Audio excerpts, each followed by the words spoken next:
I found to have gotten the most satisfaction in my career from effectively listening to people. That starts with the seeds of what do I want, and making that and saying, do other people want this? And if they do, then listening to them and then figuring like, okay, what else do you want? How else do you want this to change? Do you want it in a different form? Like having touch with people and them giving me feedback so I can iterate on things and improve and provide value for people is like sort of what keeps me going every single day. On this week's podcast, I had the pleasure of sitting down with my buddy, Anthony Gustin. He was here in Costa Rica for the official launch of Lineage Provisions, our new company making animal-based food. Our first product is the meat sticks, which you'll hear about in this podcast in detail. But it was awesome to get to talk to Anthony about our shared vision for food, snacks, making animal-based convenient, all of the ways that we really wanted to craft Lineage into a very unique brand. And there is a lot of brand story here, the things we didn't want to do, the shortcuts we didn't want to take. So hope you guys enjoy this origin story of the newest thing that I've created with Anthony Gustin, my good friend. And we get into a lot of our history together, going to Tanzania, talking to the Hadza, all the things we've experienced. So there's a lot of cool stuff in here. And I think you guys will get a better appreciation of how companies are built and what is behind the beauty that is and will become even greater in the future of Lineage Provisions. So enjoy this podcast with me and Anthony Gustin. Thanks for coming on the podcast while you're here in Costa Rica. The last time we were on a podcast together, we had just left Tanzania. Yes, we did. Also in Costa Rica. We were in Costa Rica. On my balcony at the Airbnb. Uh-huh. You had not moved yet? I sort of was in between living in Costa Rica and living in Texas. Yeah, it was like the first week, I think, after. Oh, that was probably the first or second week. That was the beginning of my Costa Rica odyssey. Yeah. And now here I am, fully expatriated, not officially. In the land of the free. I haven't renounced my citizenship, but yeah, man, it's good to catch back up with you. And I thought we could talk about a lot of things today, but let's start by chatting about food, something I've talked about a lot on the podcast, and our common disdain for the quality of foods in general that people have available, and the lack of easily accessible foods for humans, and sort of why we decided to collaborate and do something cool with this Lineage thing that we got going on now. Yeah, I mean, this is something I've sort of envied from your perspective being in Costa Rica now, is it seems like there's such abundant growth of food at all times in the year. Whereas even in Bend, where I recently moved, I am always trying to eat local, seasonal, which is amazing during the summertime, but tough during other times of the year. And just in general, living an American life and being in a suburb, going around traveling, the access to actual real food is so abysmal. And this is the thing that has pissed me off the most, honestly, of like not living in the jungle, not having abundant fruit trees in my backyard, et cetera, not having my own farm anymore, which we used to have and produce so much of our own food. And that's still been the sort of like biggest thorn in my side, at least. How much do you think convenience leads to bad health for people? Like, do you think, I've been thinking about this a lot, like I think convenience is a major problem for people, that if there isn't good food easily available, a lot of us don't select good food. Yeah. I saw something that Casey Means, who's a doctor, one of the founders of Levels, posted recently, talking about one of the underappreciated reasons why we're in this crisis of obesity, health issues, chronic disease. And it was that we've separated the tradition of cooking ourselves and producing our own food. And in the 50s, 60s, prioritized as a culture, convenience. We no longer had anybody at home who was making food, having the home cooked meals, and deviated towards prioritizing convenience above all else. And I think that if you trace back where I think, and I think you also think, a lot of these problems come from, there's ultra processed food. I think a lot of the root comes from this quest for convenience, which is something that I think 50 years ago, 70 years ago, like when that first started happening, we have gone so far off track, and most people don't even know how to cook an egg. And like we've lost the skills to grow for sure, but also even prepare our own food. Or to even hunt our own food now, to gather our food in a grocery store.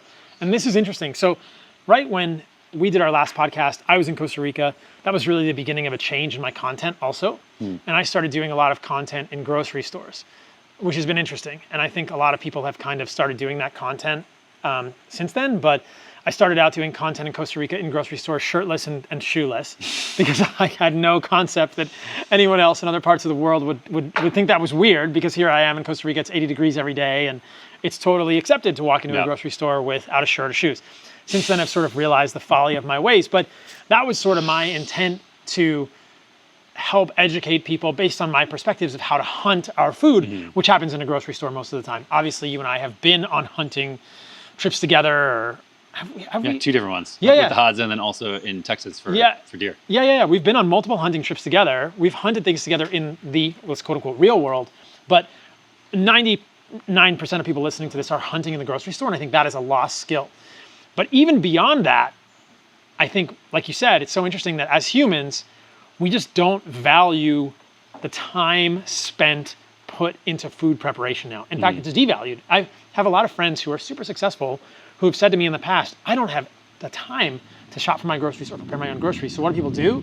They do DoorDash, they do Uber Eats, and they're just getting all their food. And I think it's important for people listening to this to realize that if you are not sovereign over your food, you are essentially eating ultra-processed food. You are getting food with additives, with oils, with preservatives that you cannot control, that you were not even aware of. And that is certainly affecting your health negatively. I tweeted something the other day, which was, and I believe this very strongly now that I think about it more, and as I was thinking about this tweet, and it's that the tweet was, you're not fat because you eat too much food. And I think that our mainstream society tells us you're fat because you eat too much food. You're not fat because you eat too much food, you're fat because you eat the wrong foods. And so I think this idea of food quality is something that you and I both hold very dear. And so it's really cool to be able to collaborate with you, creating foods that may help bridge the gap for convenience for people with really freaking high quality foods. I feel so passionate about that I want to just drop an F-bomb there and say, like, really fucking high quality foods. But like there's a difference. Like, it's hard to find convenient foods that are high quality.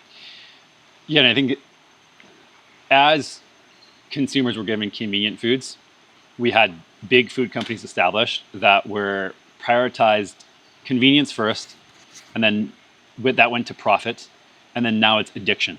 And so foods are literally engineered to, one, make money off of you, and two, addict you, so that way you keep eating them. Yeah. And no food that's in a package, like at least not much that I know of, are made to actually nourish humans.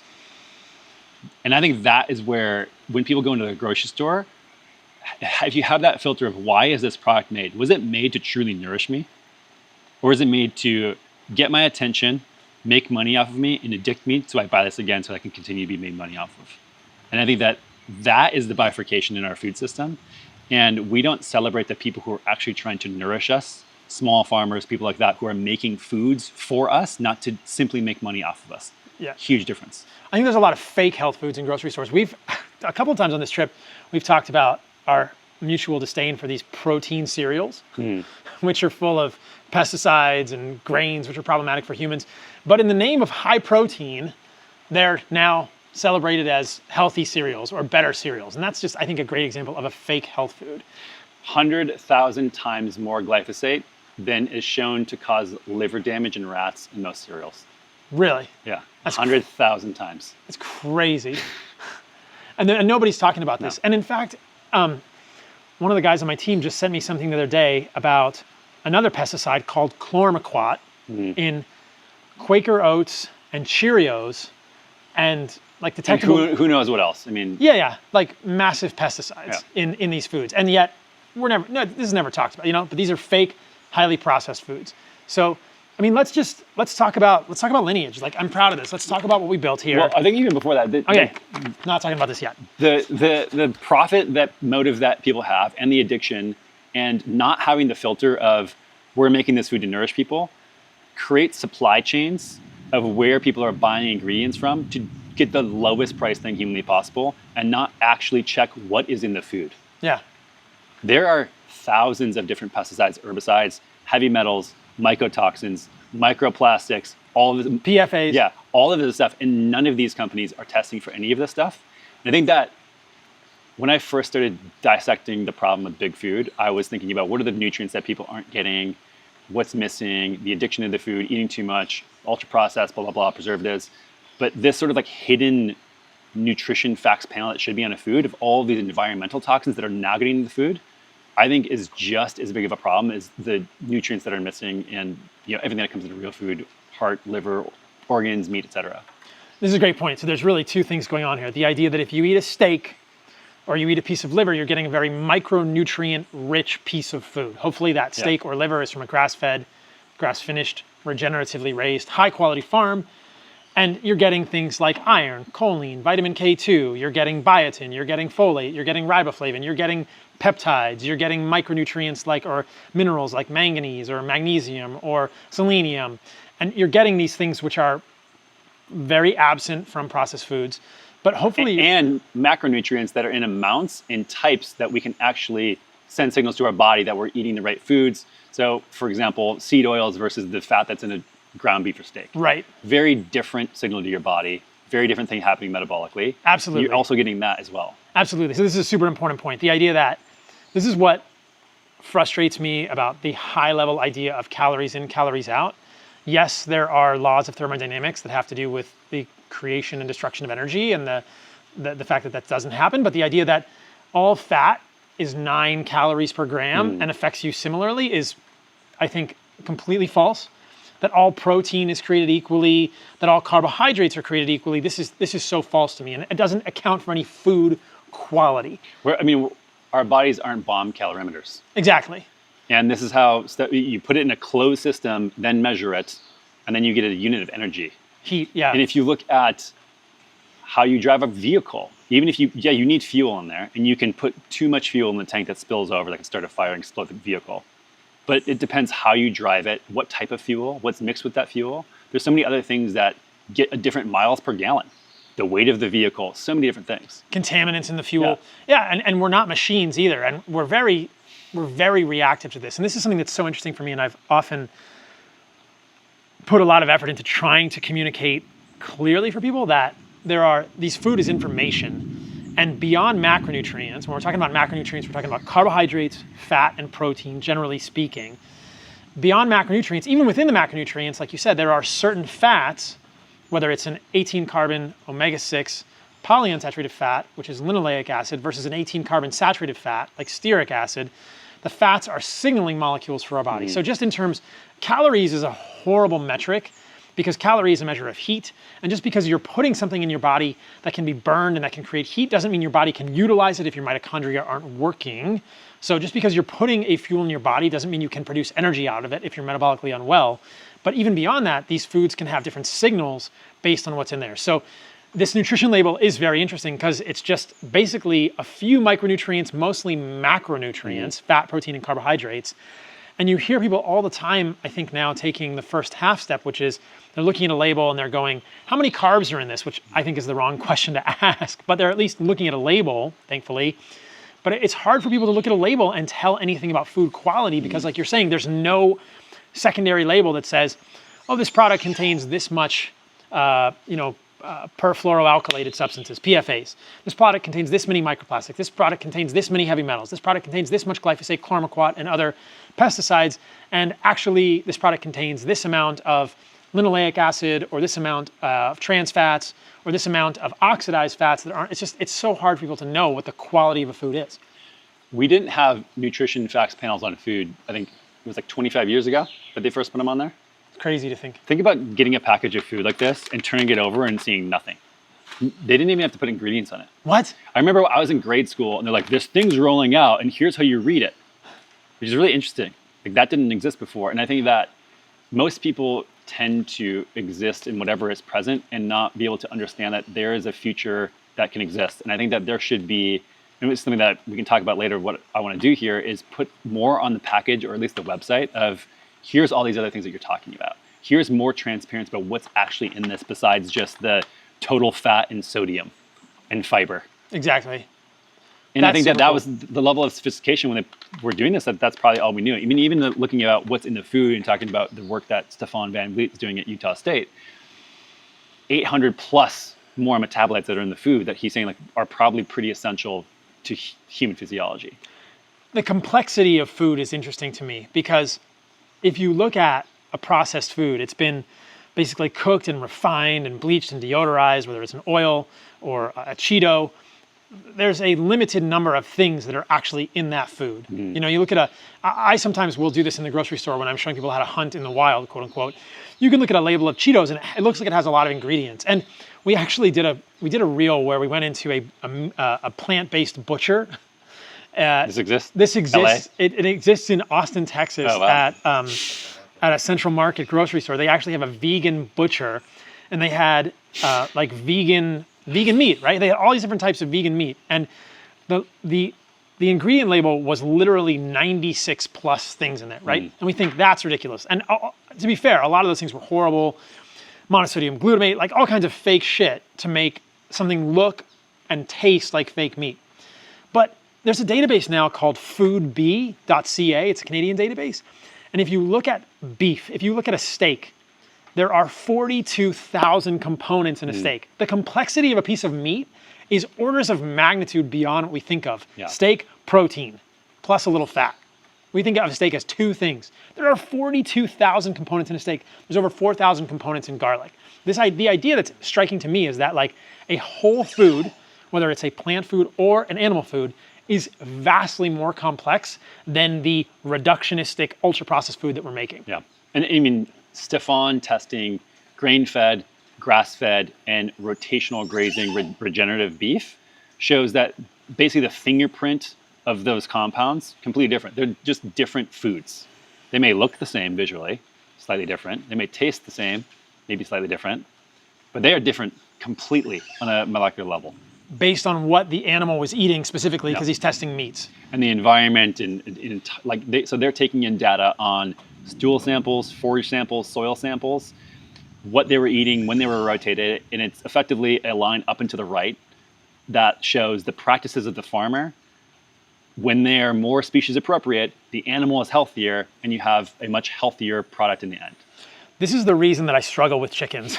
Right. And eggs. And I know that on your farm that you had in Texas, you were doing it very intentionally, but that type of chicken and egg is so hard for me to get. Even here in Costa Rica, people always ask, do you eat eggs? Yes, I eat eggs. It's so hard for me to get a chicken that's raised the way it's supposed to be raised, quote unquote. A chicken that's actually foraging. And, you know, interestingly, I talked to one of the farmers here at the farmers market, and one of the things I love about being in Costa Rica is they're legit farmers that are up in the mountains outside of where I live. And he has two types of chickens. One of them is called caseros, and they are a chicken that handles the heat better, so they get out of the chicken coop more often, and they're basically outside all the time.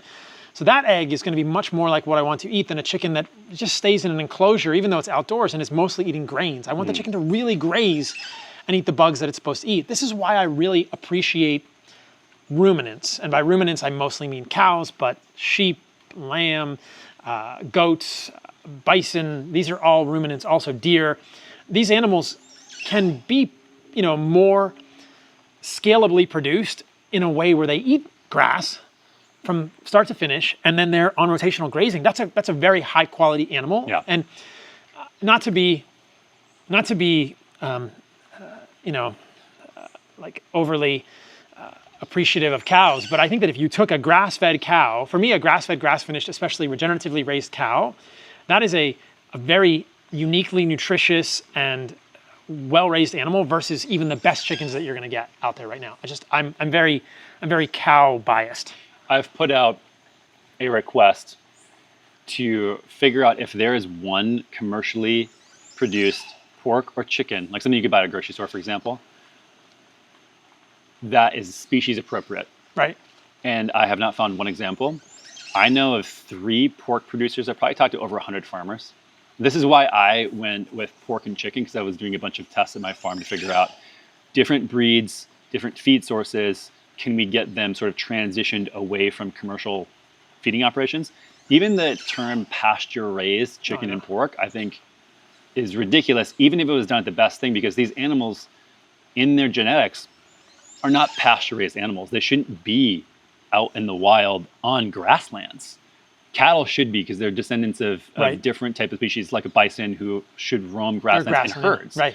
Whereas chickens are jungle fowl. They should be up in the trees here in Costa Rica, eating weird things that grow in jungles. And then we took them out. Trees, yeah. we took them out because they're prey animals, so they should be up in trees away from things that could eat them.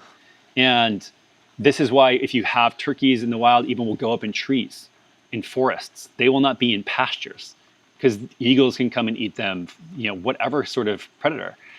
Pigs, forest dwellers. They are not pasture-raised animals. Right. And if you put them in a pasture, they actually ruin the pasture because they root. Their species appropriate behavior is rooting, which is great for a forest floor because it turns over the leaves that fall down, it mixes in with the soil. That's great for the ecosystem. Yeah. But what a lot of pasture-raised pork producers will do is they'll put rings in their noses so they don't root the pasture up. So that way they can market them as pasture-raised animals. This is how they get their food. This is what they should be doing. Yes. And so even when you look at pasture raised, and I don't want to, there's a lot of farmers who are trying to do good stuff, and I don't mean to say that is worse, for example, than anything you would get in a package. It's still a much better food. There's, I think, spectrums to all this type of stuff. Pasture raised is for sure better than cage-free, free-range, et cetera, and commercial pork that's on a concrete slab that has nothing to root. Mm-hmm.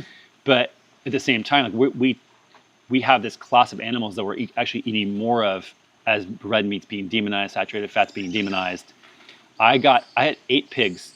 It was 8 tons of feed to raise out 8 pigs. What? I got the truckload of the feed to raise these eight pigs. My fucking mind was blown, man. I was like, it was on a semi-truck, bed truck. It took me about 3 hours to get my tractor for each pallet, 8 of them.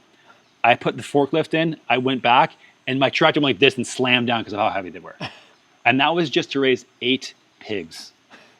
That's it. That's crazy. And these were the best. I sprouted the grain. I had 2 separate groups. We can talk about some of the findings if you're interested in that. But they were in, we had just cleared out some underbrush of yaupon, which grows a lot in the forests in Texas, and put them in there to clear it up and dig up the roots. So they had access to root like they should. But seeing the amount of food I had to give them daily that was not inherent in the environment, mind-blowing. And if I would have let them go in the same amount of space, they would have died. They wouldn't have been enough food. Because a wild hog has hundreds of acres of access. You can't put a pig in somewhere and have it exhibit a species-appropriate behavior on an actual farm, as far as I'm concerned. It's very hard. Yeah. And so people ask me a lot, eggs, chicken, pork, and this is a more eloquent answer that you've given than I've typically responded with. But the idea is, it's hard. It's just harder to get these foods in a species-appropriate diet, in a species-appropriate way. And this is one of the things that I think is so great about cattle and ruminants is that they're meant to be on grasslands, and it's why I like eating them, because there are scalable operations in place. I mean, we can talk about it when we talk about Lineage. I went to Australia and saw some of the farming by Melbourne in Victoria, and it was the best farming I've ever seen. Mm-hmm. I literally went to farms that were on the ocean. I mean, it's like in the United States, this, or anywhere else in the world, this type of land would be condos and high-rise hotels. But for some reason in the south of Victoria in Australia, it's a freaking farm. And the farm backs up to the ocean. And so you're feeling the ocean breeze. The grass is super green.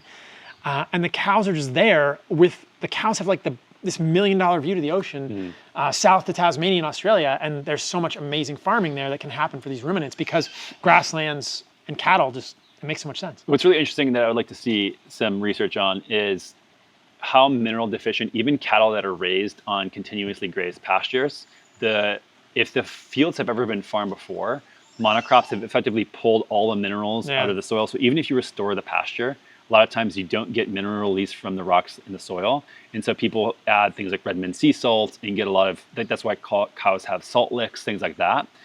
But I'm wondering how much comes off of the ocean, minerals, that just immediately plants straight into the grass. The cattle eat it. Because I mean, the photos and videos you sent of the lushness look like basically Hawaii. Yeah. And these animals are just chowing down on super green grass. And we can get into sourcing stuff in a little bit about U.S. versus Australia and supply chain and all that type of stuff. But I think that there's a negative stigma on New Zealand and Australia from a grazing thing, because I think people just want everything American made. But I think that's far more complex than that. But to get back on track, there's a lot of things that should be in food, a lot of things that shouldn't be in food. No one talks about it. No one's thinking about this when they're making a product. And this is I think the core thing that has been driving me forward over this 2+ year journey to get this out is how can we start making alternatives for what people are reaching for convenience with a thoughtful manner of what is in here, what is not in here, and making sure. Because I don't know of any brands that test this stuff. And doing, like you said, circling back to what you said, doing radical transparency, which is something we want to do with Lineage in the future, and have it on the label, have it on the packaging and on the website, testing for heavy metals, PFAs, microplastics, glyphosate, and showing people like the quality of what's in there. And for every batch. Yeah. And really elevating and celebrating food quality, which is not there's no metric for that. How do you know what the highest quality foods are? But I mean, there are people doing this, but it's so rare that you see these small batches and this incredible production getting people this high quality food. So yeah, I think convenience is a major problem for people. Most of what's out there is very frustrating for us. And so it was awesome to get to collaborate with you. I mean, I don't know if people know our origin story. I don't know if we've talked about how we met, but it was PaleoFX many years ago when I was a fledgling human in the health space, still carnivore. Anthony's building Perfect Keto. And we just have been friends for, I guess, 5 or 6 years now? Yeah. I think there was a time at that where I opened my pantry and I thought, wouldn't it be awesome if there was a bunch of food that we wanted to eat in here? That we had curated. Yeah.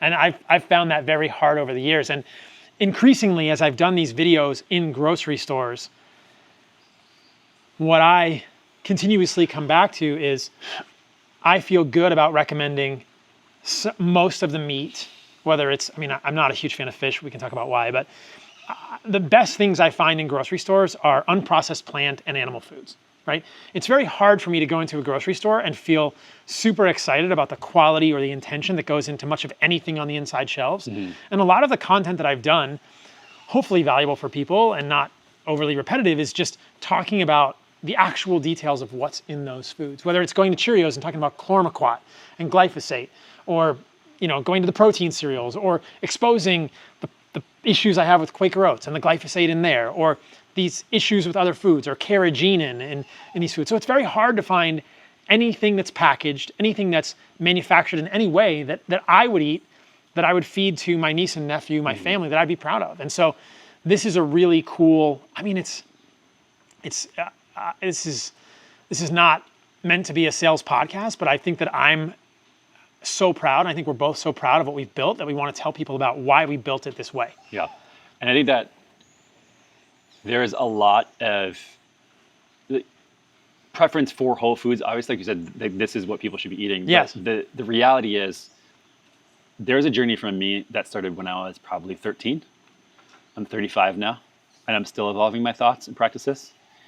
That's a 22-year journey. And along that way, if I had access to this type of stuff, and I saw this when I was building Perfect Keto, of providing people an alternative option, gets them on the off-ramp of the traditional food system so much faster, because we can give them something that actually makes them feel better instead of more drained. When people are reaching for health foods and they're sold health and convenience because all the toxic big food stuff has poisoned people, now instead of going for convenience, people are going for health. Like, what is going to make me healthier?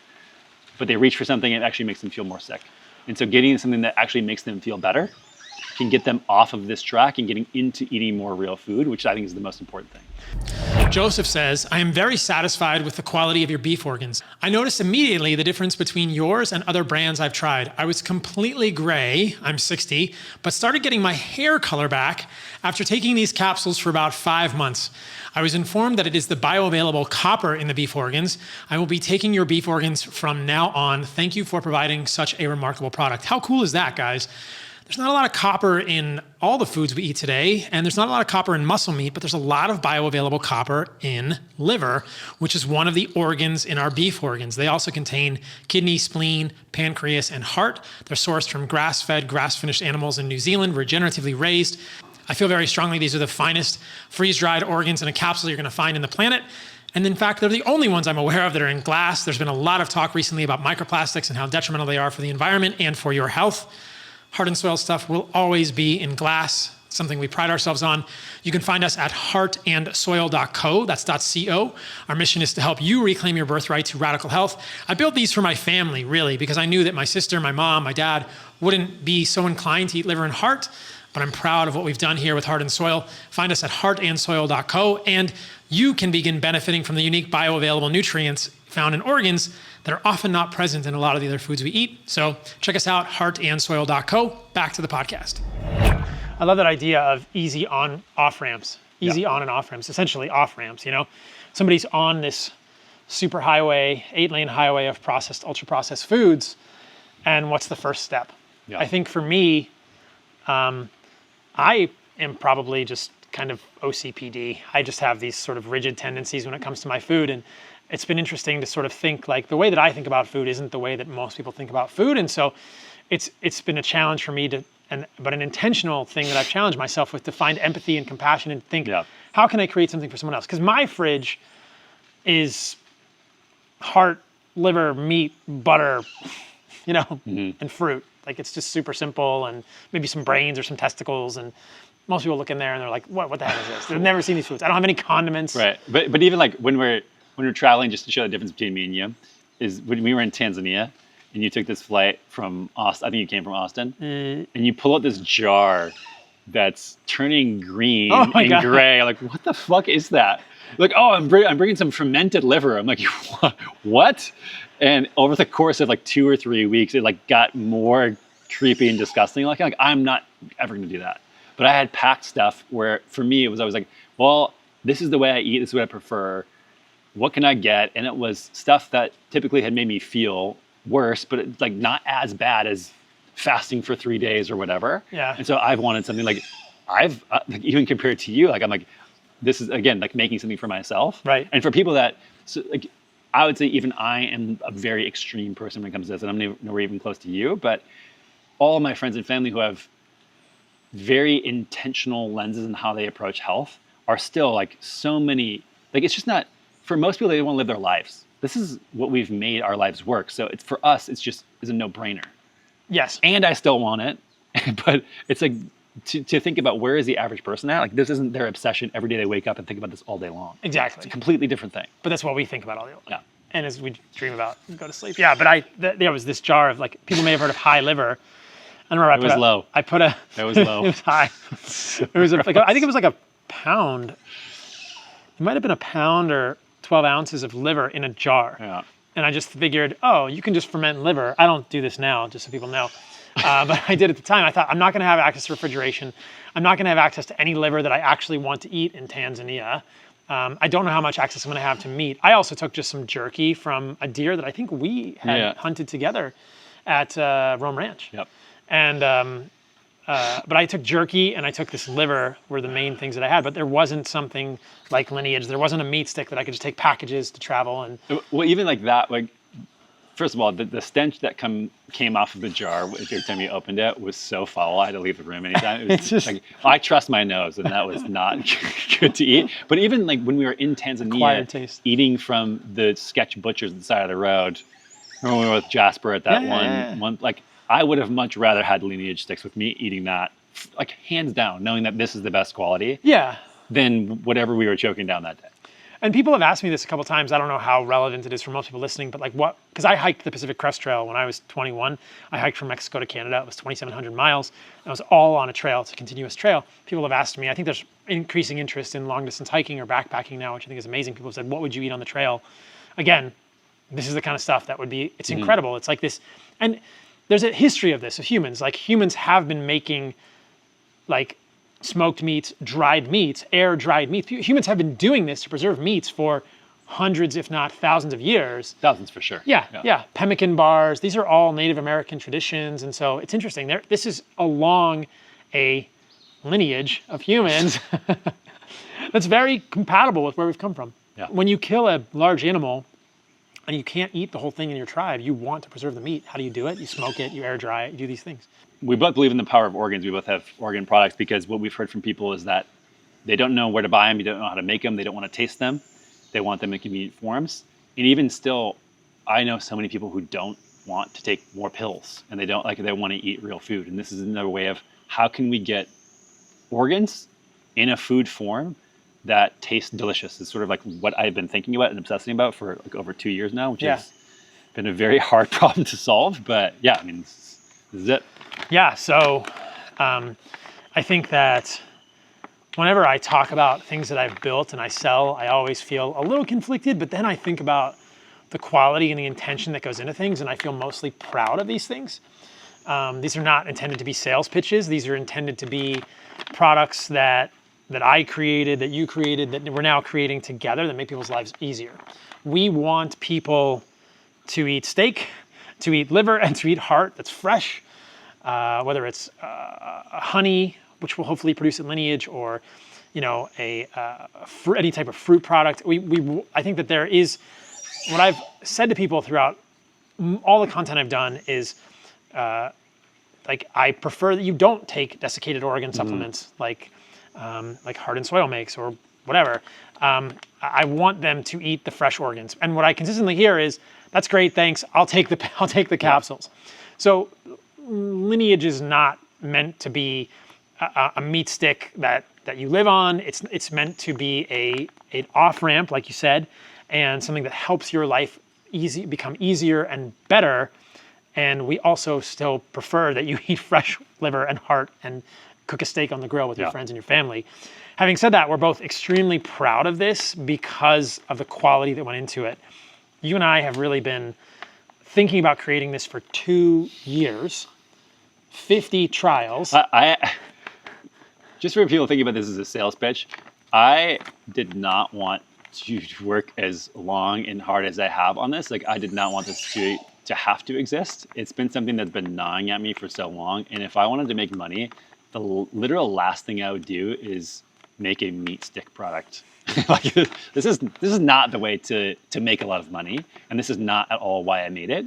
It very purely is something that I wanted to exist for myself. Is fundamentally, I think that when I have ideas of things, and this has happened in the past as well with different products that I've launched, it's been a thing that's been eating away at my brain of I want this to exist for myself, and I will think about it constantly until I sort of get it out of my brain and make it, and then enjoy it as sort of the first customer, so to speak. And this has been, for me, a very selfish product to make in that regard. Yeah. And I have been crushing them. The goal for me was to make something. I mean, I got this trying to copy Elon Musk and be 1/1,000,000th of an entrepreneur that this guy is. But his whole philosophy around, if you want to make an electric car that has high adoption, you can't just make a car that's electric. You have to make the best car. Mm-hmm. And so I've tried to adopt that with all the things that I've done. It needs to be the best thing. And so my quest is it needs to be the best meat snack that I have ever had. Not the cheapest. Yeah. The best. Exactly. The best from every experience. The highest possible. quality. Yeah. The highest. And so when I have a dream list of for everything. Here's a checklist of every single thing that I want, and this typically it's very ridiculous. Exactly. And people tell me you can't do that. And I was told that about this 2 years ago, you can't do that. Right. You can't have no preservatives. You can't have none of this stuff. You can't have really good quality. You got to compromise somewhere.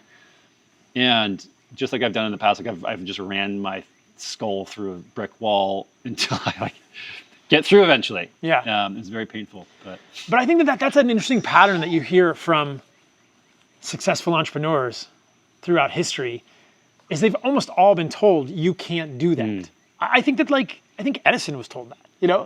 I'm sure Elon was told that. You can't make that car. You can't. Well, okay, sure. You don't know how to make this car. Yeah. Yet. Yes, exactly. But that's what's interesting and exciting for us about projects like this. Okay, cool. No one has established the supply chain. No one knows how to make this stick with organs. Let's figure it out. Yeah. And that's why I'm interested in doing the podcast, not to have a sales pitch, but just have documented someplace where when people say oh, this is just another meat stick. Right. I go, no, buddy. Go listen here and hear the backstory and what actually it took to make this. Yeah. I truthfully do not think that there's anything like this, nor that anybody could do anything like this currently that I'm aware of. Because there are other meat sticks on the market. Yeah. And I think that in the podcast, I want to tell people why we decided to make this one different in some ways. But, from the outset, we said 2 years, 50 freaking trials. 54. There were so many wasted meat sticks, unfortunately. So many, you said your wife spit them out at you multiple Across times. the table, just looked at me with complete disgust. Gross. Couldn't believe me again. Yeah. Very difficult. Because it's not easy. And so let's talk about how it's different Well, let's talk about what it is, maybe. Yeah, okay, let's talk about what it is. So it's a 100% grass-fed, grass-finished, regeneratively raised meat stick with heart and liver. We use vinegar to help preserve the freshness in place of other preservatives that we didn't want to use. Vinegar is a natural product that we're proud of in there. We use a sea salt, and we have a collagen casing around beef collagen. Beef collagen casing around the outside of it, and they're air dried. So they're a uniquely made stick. They're air dried for 5 days, right? Yep. And they are from inputs are beef from these amazing farms in Australia, Oregon's from Australia, and US regenerative farms for the heart and the liver. And that's it. There's no other weird preservatives. There's no nitrates, no nitrites, no celery powder, no lactic acid. They're air dried versus cooked. No pepper, no spice, nothing. No spice. And this has been the thing too of not like if we can't make a good tasting product without all the extra stuff. Exactly. And most people start there, like, what can we add to it to cover up whatever off taste? Exactly. Like, no, we must have the simple, the classic. The classic. And it must be good. It must be phenomenal. And it's called classic because we intend to make other flavors that you guys are going to ask for. Whatever you guys want, we'll make for you. And this is where Paul's a pain in the ass. Yes, I am a pain in the ass like, here. I'm like, I want these things. Like, no. Like, we can't have X, Y, and Z. We can get into the details about these things. But it's been, I think, a great collaboration because not that it would be compromises, but I think that we both have such a high standard that when paired together, it is literally like, I don't imagine anybody else being able to have such a high standard and also be able to pull this off. So I'm really proud of it. Yeah, I'm really proud of it too. And it's been amazing to collaborate with you. Like, there's a lot of intention that went into these because just like you said, you wanted to make something that you would eat. I wanted to make something that I would eat. And I'm a way higher of a standard than me. In some ways, I'm a picky dude. You know, I'm a picky dude. And so that's what they are. Those are the ingredients, and they're super simple. They taste amazing. And I'm so excited. So when we're recording this podcast the day after we launched, and we sold out already. But when this podcast comes out, we should be restocked. We're going to ramp up production, and we won't have problems with selling out soon enough. But they're made from small batches. To use grass-fed, grass-finished, regeneratively raised beef is like no other meat stick is doing this. There are other grass-fed meat sticks on the market, but to use this quality of meat. Okay, I need to break this down, the grass-fed thing. Yeah. So there's other grass-fed meat on the market as ground meat that's really cheap in retail stores. And there's really cheap sticks that are grass-fed that are in stores. I've done the math, and I've talked to 100+ different suppliers in farms. There is no possible way that these are truly grass-fed, grass-finished the way people think they are, which is effectively regenerative farming. That's what, when people think of grass-fed, grass-finished, when they see that name on a label, they think of the farms in Australia that we went to and like all of these places green grass that are lush, sparsely populated with cows, not a big feed lot. When you get really cheap grass-fed, which sometimes comes from Brazil, sometimes comes from the US, sometimes comes from other countries as well, it's actually the same thing as a grain-fed feedlot. They're fed alfalfa pellets. They're fed grass-like things that are just not grain producing yet. So grains effectively are the seeds of grasses. They're just fed grasses that have not gone to seed yet, pushed into a pellet, added with preservatives, and added with preservatives. Little monkey fell off the branch there. No, it's a branch. It was a branch. No monkeys were harmed. So Stefan Van Vliet in his study, he can see this in a lot of grass-fed meat when he tests it. They're synthetic forms of the actual vitamins and minerals. And so added to these pellets. Added to the pellets, but they can still say grass-fed because they're not given technical corn and soy. And so the only way that they can achieve an input cost that can make the product cost low enough, especially to be on retail shelves. Like we can't be on retail shelves yet, and I'll talk about that later why as well. We don't have the margin. And so to have brands that have really cheap prices in retail means that their input costs, now that I know like what it takes to make one of these things, has to be so low that it's literally impossible to have a grass-fed, grass-finished meat stick. And so these huge corporations are basically gaming the system to call it grass-fed. Nobody looks in their supply chain. Nobody goes to the actual farms where they're getting these things from. And so they're just like, oh, it says grass-fed in a spec sheet. I'm going to put it in my product so I can say it's grass-fed. Great. And they stop asking questions. What I hate about myself sometimes is like I always ask the extra, like, well, what is it? Like, can we go? What's going on? What do you feed it? Yes. Are you rotating? Like all these things. And that leads to a much higher input cost that nobody else is willing to do. Like I don't know of anybody using a truly regenerative meat source in any meat product, let alone a stick like this. And this is where the issue of transparency comes in, and why we want to hold this so closely in our values with this company is because we want to show what is under the hood in our meat sticks. We want to show the nutrients, the micronutrients, the absence of these synthetic vitamins, because we're not using farms that are going to feed them pellets. The word that I've heard used is greenwashing, and I think it's a little bit confusing for people. It basically means you're getting grass pellet fed cows that are called grass fed and not actual grass on a green farm fed cows. There are so many farms that Josh and I chatted with asking for two things. One is, do you have information about your practices? Two is, can we visit the farm? And the amount of no's that we got, or you can know once you get to a certain volume of purchasing. Like, what?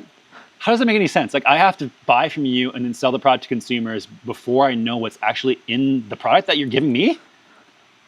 It was about a 90% no to grass-fed suppliers, where we asked, can we visit the farm? Do you have a spec sheet on like an affidavit that you'll sign that says you do these practices? No, over and over and over again. Wow. Insane. So we talked about 2 years, 50 trials, even before we got to 54 trials of meat sticks. Getting the input to be able, figuring out where we were going to source from. You know, it wasn't just like, and it's the same, we hold the same standards with the organ capsules that we make, and this is why I think the quality, we see the same things, because there are inputs into organ capsules that are Chilean, Argentinian sources for the organs, and people don't generally have the same quality of effect with that in terms of the organ capsules. So the same sort of ethos that went into doing all the other businesses we're doing, like goes into making the meat sticks, which is what is the best, highest quality we can put in here, because that's what we're super proud. And you and I talked about this, but this is a really cool thing that I think everyone listening to this will understand. Like, it's the best part of this. One of the best parts of this for me is giving it to my family and being proud of it. You know, giving it to ground zero, which is my bloodline, and being proud of what I'm sharing with them in terms of quality. That's really cool. And you can always take something that's the best and make it cheaper. But if you make compromises from the beginning and just try to make something cheap, it's hard to make that the best. Yeah. Does that make sense? Like, this is the same thing that Elon did with Tesla, is you start with the Roadster, then get that technology, then put it in the Model S, then the Model 3, and then now they're working on like a $20,000 vehicle. Like, they did it at the highest end. What is the best possible, craziest car we can make? And then now they've taken that technology and now they've made it more accessible to more people. And that's exactly what I'm trying to do here with this, as far as like when I think through how do we make this for most people? Like, we need to start by proving that it's possible to do it in our dream scenario of like what is possible and what can you actually make exist. Yeah. Yeah. So that was just the input part of it. And then there was the actual production to get consistency and to have it, again, not only be good, but the best product ever.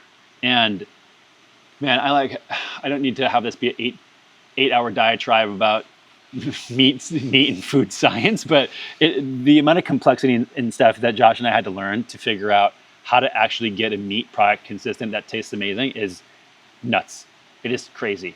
We like literally had to effectively invent a new way to do air drying, and that now is hopefully can be used for other companies. Like, I don't want ours to be the only one. I want everyone to have a new standard.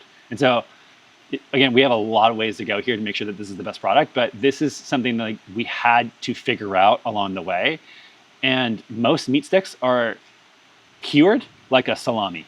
And this is a very big difference. Even different meat snacks like a jerky are cooked. So there's a difference between cooked and cured, or air dried. So, I mean, to make it very simple, cured requires a massive amount of preservatives, because what you're doing, so you're putting an intense amount of salt and different types of salt in it. There's a curing salt generally, and then different preservatives. this makes the product more like a salami. And I'm sure if anyone's had like prosciutto or anything like that, even like that type of meat, it's like very salty. And I don't feel great after eating those products. And this is the thing of when I had to compromise other places, it was because I was eating either a cured product that made me feel awful or a product that was super high in sugar and other weird stuff with cooking in a beef jerky, which we can get to later why they do that. And so it was like, okay, how do we make something that doesn't have either of those? We had to figure out this literally 5 days of air drying it. So now the temperature doesn't go above 78 degrees. And Fahrenheit. Yeah, and it's put in effectively like a wind tunnel, a hurricane tunnel, and air is blown through it, which is basically simulates how people have done it for thousands of years, which is hilarious because it's like we're sort of like winding the clock back from technology and like taking the processing out of the food and making it as simple as possible. I'm like, duh, that's how you do this. Right, you air dry it. Yeah. You don't cook it. And so just repeat that, 78 degrees Fahrenheit. Like, it's not raw, but it's not really cooked. Yeah. So we're going to be doing some studies to try to figure out why exactly this allows you to not put the stuff in it. Because if you cook something or to dehydrate, you still need to put some preservative on it generally, or else it will get moldy and it will grow bacteria. And I think it's because you're changing the structure of the meat to very far away from how it should be. When you cook it. When you cook it, versus air drying it is retaining different critical enzymes, things like that, that actually stabilize the product of the meat for a long period of time. So we've tested this out for 12 plus months with accelerated testing to make sure that there's obviously no microbiology activity, there's no bacteria, it doesn't spoil, it doesn't get rancid, it doesn't get weird. Right. Nutrition stays just as high. So we have like, it tested all the way to 12 months already. Yeah, so we've done accelerated testing of this to show that it basically doesn't spoil. Yeah. And to reemphasize this, when you air dry, which is the sort of this proprietary technology that we've created, that we've really engineered, right? We basically made a Tesla, guys. Elon, you should be jealous.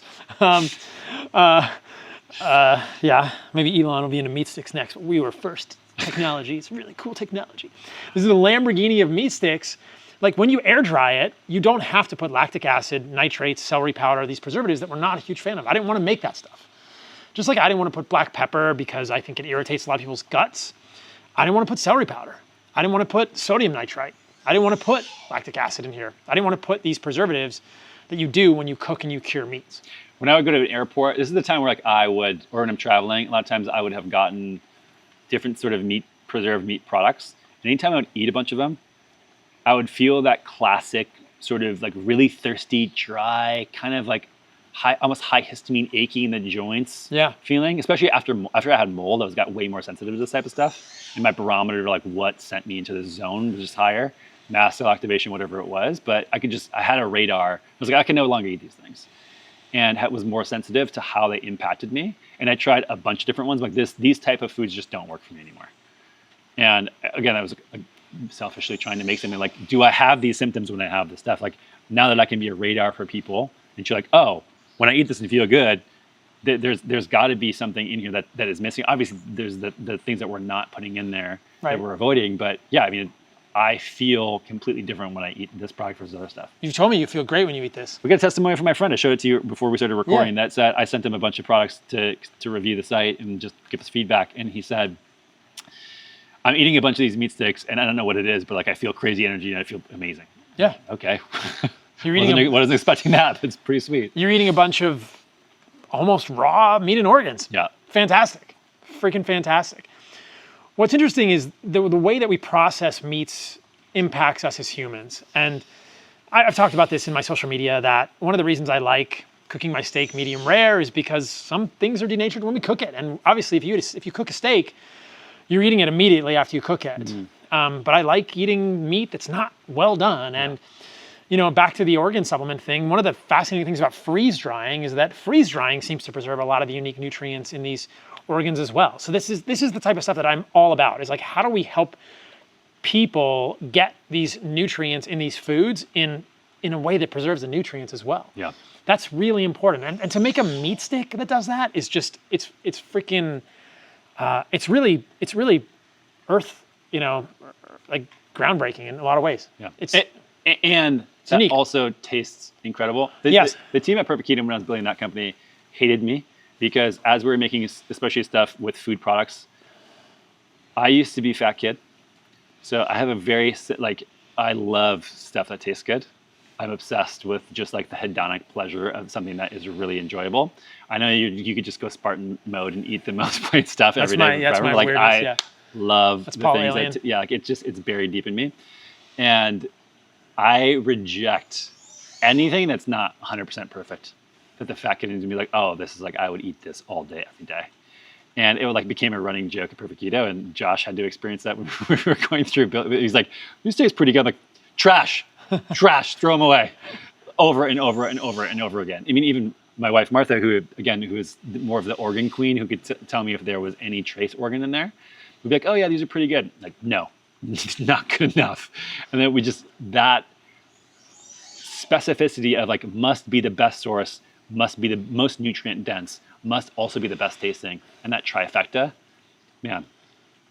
We did it. And like there was times over the last, especially 8 months, where desperate texts and calls, you were like, I don't think we can do this, man. Like low points, and I'm glad we stuck it through because we're finally at a point again where we perfected this process. And man, the amount of things that we had to figure out, of checking the pH at every single step and mixing this ingredient first and then that one and then this step into the grind plate, and it has to be this size, and the speed at which we fill it into the casing has to be this, and then how we put it on everything matters in how you make a product like this, which is really annoying.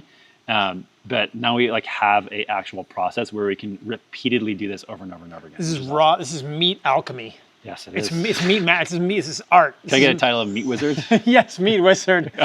The meat Gandalf. The Gandalf of meat. I'll take it. As long as it comes with the wand. Raw meat artistry, man. This is like art. This is meat wizardry for sure. So I think that we're just super proud of it. And if people listening to this, if this isn't the best meat stick that you've ever had, we will give you your money back. This is the best meat stick you will ever taste, and you will not taste the organs in here, but they're in there nourishing you. And not only that, what I found to have gotten the most satisfaction in my career from effectively listening to people, that starts with the seeds of what do I want, and making that and saying, do other people want this? And if they do, then listening to them and then figuring out, okay, what else do you want? How else do you want this to change? Do you want it in a different form? Having touch with people and them giving me feedback so I can iterate on things and improve and provide value for people is sort of what keeps me going every single day. Yeah. And so that is when I think about in this product, if you don't like it, let us know. And the whole point of this is, yes, we have an idea of what we want to exist for people, but really what we want to do is listen to people and provide people with the gaps that they're finding. Oh, it's really hard for me to have access to this. I don't know the source of my honey. Paul talks about glyphosate and honey. Does my honey have glyphosate?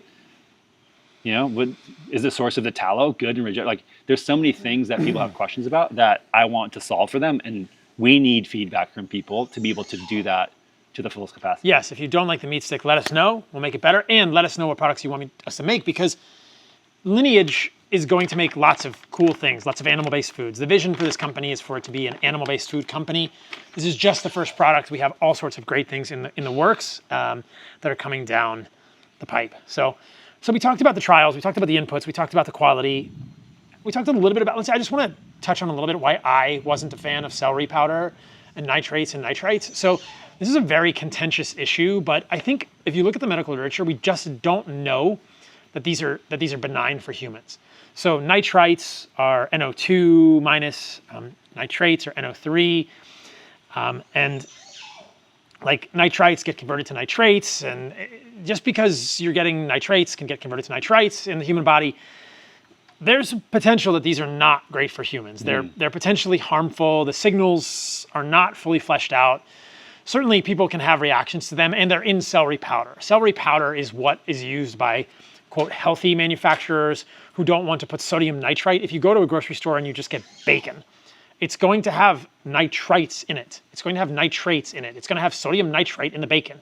And so healthy food companies, quote unquote, are making bacon with celery powder, and they can call it organic, even though the celery doesn't have to be organic, and we don't actually know if the nitrates and the nitrites coming from the celery powder are benign for humans. This is a contentious issue. So it's just important to understand that I feel very proud of the fact that those are not in these meat sticks, because, yeah. And I'll just I'll just put in there that every other meat stick you see in the grocery store has those things in it. It has celery powder because it's cured, because it's cooked, because it's not air dried, because they didn't make a Tesla.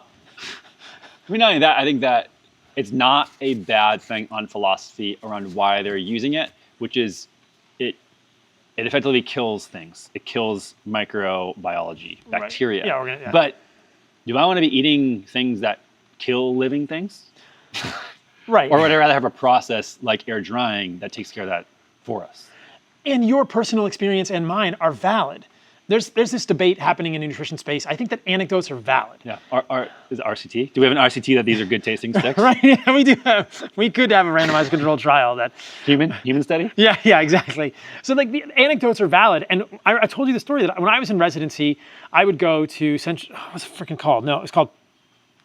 I was in Seattle at the University of Washington. It's called like Pacific PC. There was like a co-op. It's PCC, the PCC co-op in Seattle. I would go to PCC. And I would get these chicken sausages. And they tasted good, but I never felt great after them. So I've had my own experiences that echo yours. Like a lot of the stuff tastes good in the moment, and the manufacturers have good intentions, but whether or not humans feel good eating this stuff is valuable. And so I didn't have great experiences with processed sausages with celery powder and these other preservatives in them myself. And I didn't, lactic acid, these ingredients in there that just made me feel weird. It was a bummer because it was very convenient. You don't even have to cook those things. They come to you already cooked, like these Applegate Farms, like chicken sausages. I didn't even have to cook them.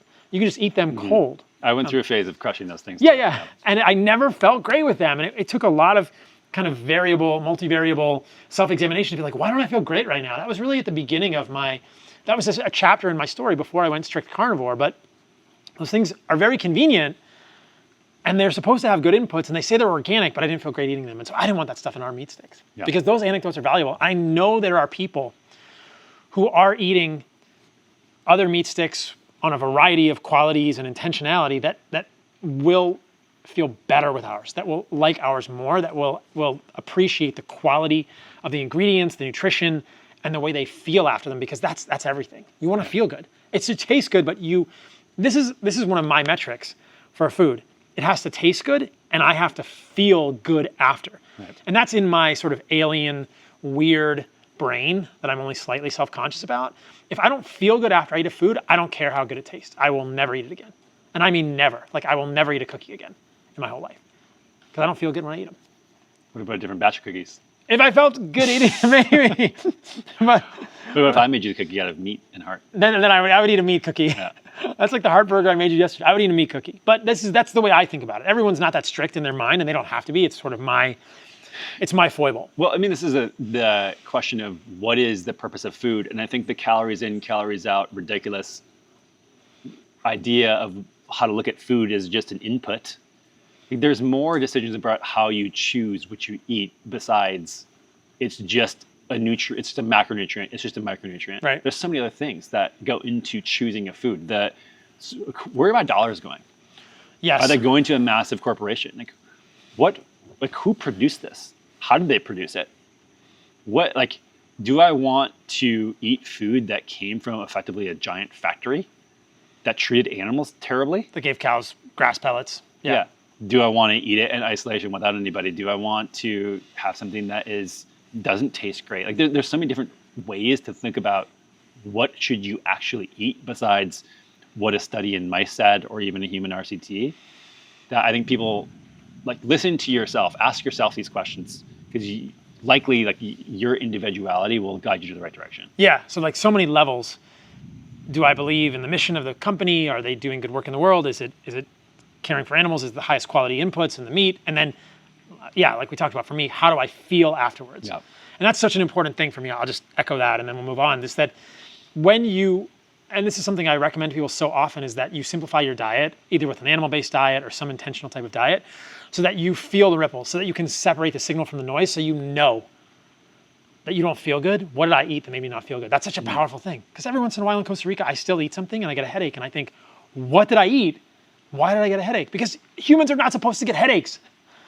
And most of us are exposed to things, whether it's mold in our environment or a pesticide or a contaminant in our food that's making you feel bad.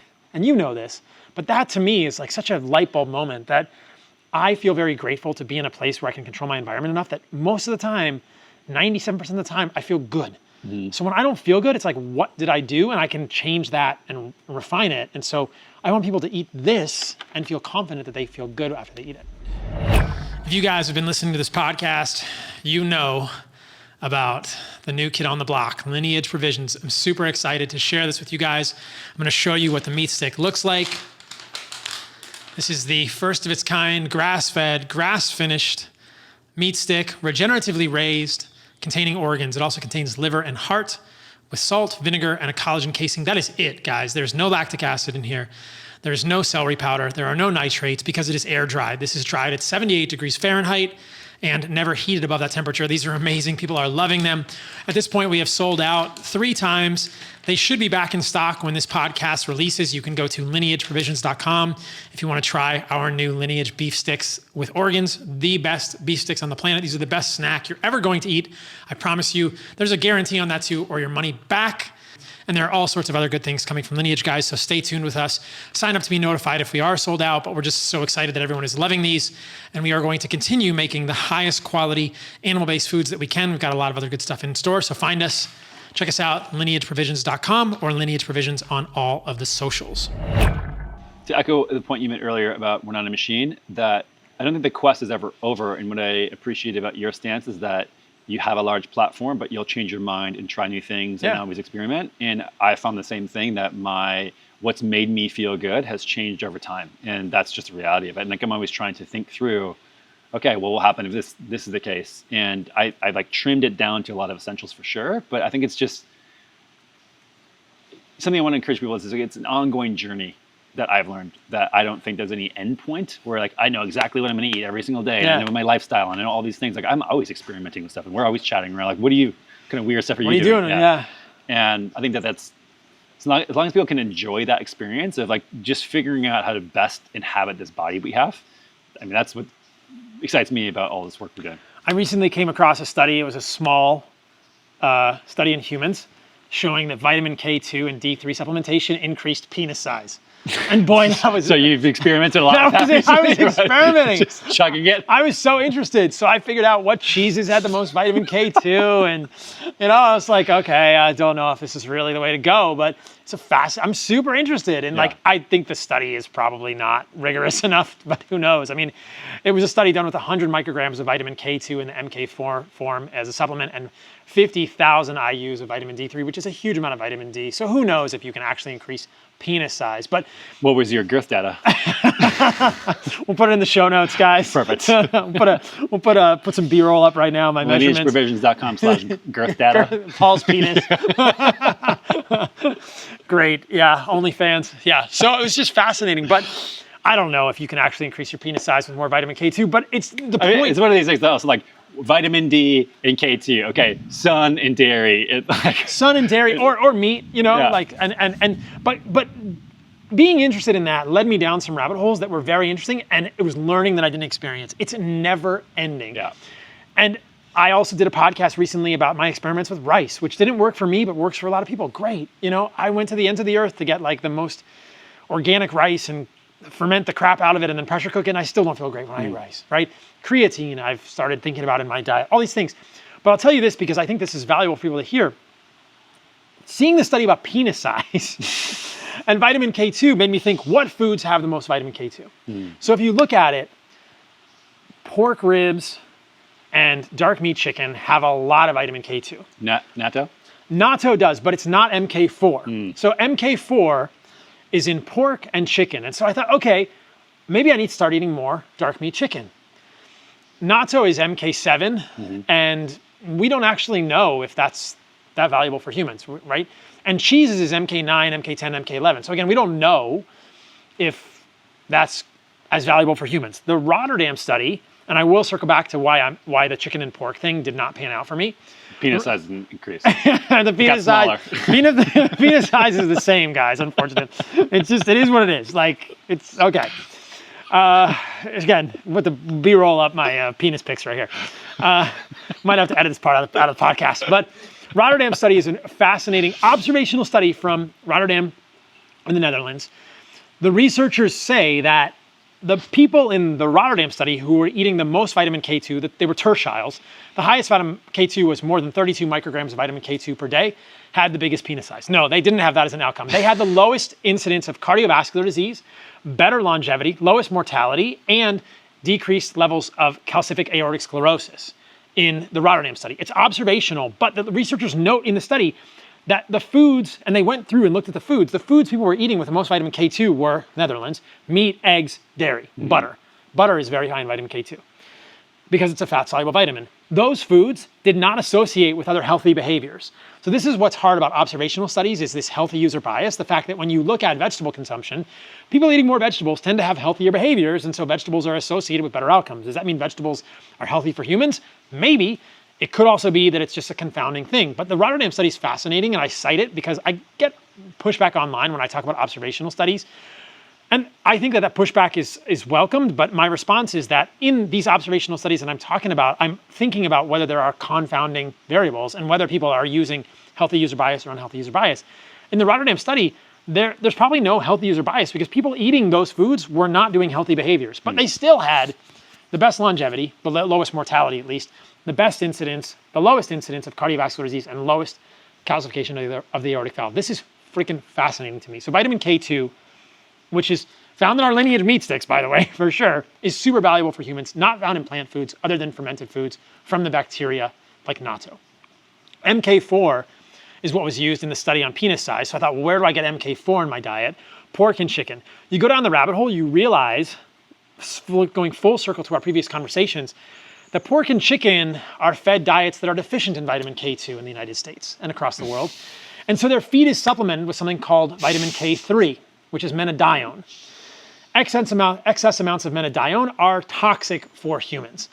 Chickens are so high in vitamin K2 in the USDA database because they're supplemented with vitamin K3, which gets converted into vitamin K2. But it also still has K3? It may still have vitamin K3 in that. And so Let's I was hit like, Stefan up and get some data. He'll have it for sure. I just thought, shit. And so now I was excited about chicken again and pork. And now I'm not super excited about chicken and pork fed vitamin K3, menadione, because certainly if we draw a parallel with something like folic acid, right? Unmetabolized folic acid. Folic acid is not a form of folate that the human body makes or can use easily. You can convert folic acid into dihydrofolate and tetrahydrofolate, but the enzyme that does that, dihydrofolate reductase, is saturated probably at about 225 micrograms of folic acid. Most prenatal vitamins have 400 micrograms plus of folic acid, so what do you end up with? You end up with unmetabolized folic acid in the human body, and that can be problematic for humans. We really believe this to be true. There's evidence to suggest that's a real problem for humans. I worry about excess amounts of vitamin K3 in chickens and pork, something I've never talked about before, leading to unmetabolized menadione in chicken and pork. Yes, they have more vitamin K2, but menadione is not something we should be eating as humans. Vitamin K3 doesn't look great for us. So it's very... Not tested, not in a package. Who knows if it's in there? It's just given to the animals. And then given to the animals. So we went down this rabbit hole based on my experimentation and, you know... I have one for you. Okay. What's the beef with seafood? Me. I know that the thing you gave me before is I don't have a clean source, but if we have tested for all these different things, would you eat seafood? Absolutely. Absolutely. So my beef with seafood is the cleanliness of the seafood. Can I ship you some Seatopia and see what you think? Yeah, I'll try it. We have all the reports. So this is something that's really interesting about, there's like some rogue food companies that are trying to do this transparency thing, right? And James over at Seatopia is testing for heavy metals, microplastic, glyphosate, PFAs. Yeah, down the list. Crazy stuff. And I found it to also be, not probably a coincidence, the best tasting fish ever. So I'm just curious, like, would you eat that? Absolutely. I'm very curious how you would feel with fish for a little while besides, or in replace of red meat. I would do the experiment. Because there's a lot of comments in your live yesterday of eat fish, it's the only healthy thing. Oh yeah, and I think, well, to me, I've done so much content on this. Fish is not the most healthy thing. It's probably the least healthy meat, unfortunately. So this is a problem for me. This is a challenge because I want to create content and share ideas that are helpful for people. And I think meat in general, whether it's pork, chicken, fish, or red meat from a variety of sources, has unique nutrients that are not found in plant foods. If people feel good eating a lot of plant foods, great. But I think that every human needs to eat some meat. And a lot of humans that I know feel better eating more meat than plant foods. And some humans that I know, and thousands of people online, sometimes remove or resolve autoimmune conditions when they eat less plant foods or get rid of things, which is this is the holdover of my carnivore days. The idea that if you're thriving, don't change anything. If you're not thriving, do the experiments. And a lot of people feel better when they cut out some or all plant foods from their diet. So that's the way I feel about it now. If you're eating vegetables and you like them and you feel fine, great. If you're eating nuts and you like them and you feel fine, great. But a lot of people feel better without those foods, or at least some of those foods. But in terms of fish, I think fish is a meat. It's an animal product, so it has unique nutrients that are often not found in plant foods, but it's just so polluted. Even wild-caught fish is so polluted if you look at most of it. So what these other companies like you're describing are doing is exciting to me. I just haven't tried it, and I can't get it here in Costa Rica, but I know that most of the fish I can get here or when I'm traveling is full of arsenic, lead, mercury, cadmium, full of PFAs, which are perfluoroalkyl substances, which are forever chemicals, which are clearly endocrine disruptors. It's full of microplastics. It's full of all kinds of garbage in the oceans. And so I don't want to eat it. I don't feel great or better when I eat it. And believe me, I've experimented with everything. I've experimented with, which is why I like the lab of my own experience, right? I've experimented with shellfish and all these things, and I don't feel better or even good when I eat it most of the time. But I would experiment with it all the time. I'm just trying to prime the pump for a Lineage mussel and oyster. This is what I like. If we test and get the best source possible. Yeah, we could do Lineage fish. Yeah. Yeah. Because this is another thing that I want to exist. I like this stuff. And even the Patagonia stuff, I'm like, man, it doesn't have any, I don't have to pay to test this out myself every single batch. Yeah. Is it clean? I don't know. I think I want to get a supply chain going of at least shellfish and go from there. Yeah. It's completely in line with what we want to do with Lineage. Create the highest quality foods that people can have. Nutrient dense. Yeah, can have variety. Yeah, I think it's possible. Yeah, absolutely. So I would totally try it. I don't eat much fish. And I think that if people want to eat fish, just make sure that you're honest with yourself and test your heavy metals. There's no real good test for PFAs, forever chemicals, that I'm aware of. There's no real great test for microplastic levels in your body. Yeah. So you can't really see those things, but they're in your foods and they're probably harmful for us. So it's a problem. There's this doctor that I met in Bend that had some patients go to this crazy wellness clinic in Switzerland that apparently has this machine that will do plasmapheresis and has a filter for microplastics and PFAs. Oh my God. And he showed me some of the examples of what came out of people's blood that they tested, and it was so it wasn't just like, oh, this whatever particulate, or like some mineral came out and this is what it looks like. No, they tested for it and confirmed that it was microplastics and other weird endocrine disrupting things. It was, like an old film canister. Yeah. It was like 2 of those stacked high. Per human? Yeah. What? Yeah. Which, if you think about it, I mean, what the studies are showing is like if you use a plastic cutting board, it's like having something like a credit card of microplastics a year or whatever. You cannot use a plastic cutting board. Things like that, and then you have 15 different things that all compound. Like, it makes sense. I'm sure we're excreting some of it, storing some in our tissues. Hopefully we poop some of it out. But if it's in your blood, it's crazy. And you're doing plasma, that's crazy. He showed me, and like, I need to go to this clinic. That's exactly what I was thinking in my mind. Like, give me a machine here in Costa Rica. Yeah. We can't do it in the U.S. because it's apparently not approved by whatever regulatory body that needs to approve it. But wow. That's something to look into. It's I want to plasmapherese the microplastics out of my body, but I'm sure I have some, but I am super intentional about that. I don't use plastic cutting boards. I travel with a freaking pan. I don't use nonstick, right? That's how you came to my house. You're like, bro, I need a pan. Because I was traveling. I was traveling. I travel with a pan. I don't use nonstick. We're at a nice Airbnb here in Costa Rica. There's freaking Teflon right over there. It drives me crazy. But I think that people need to know the sources of microplastics. They are things like fish, water, plastic cutting boards, plastic containers, food storage. I've heard also that a big source of contamination for people is dishes in your home that get filled with dust from your house. Lands on the dishes. I actually heard that was one of the biggest source, not the best, but the biggest sources of people getting microplastics. So I think that it's just like floating around in the environment and then settles, and then you get that? Yes. So if you have a carpet which is made from plastics, you are aerosolizing plastics when you walk in your home. That's lovely. Yeah, and those are landing on your dishes, and so you guys have to rinse your dishes off before you eat off of them if you want to avoid this.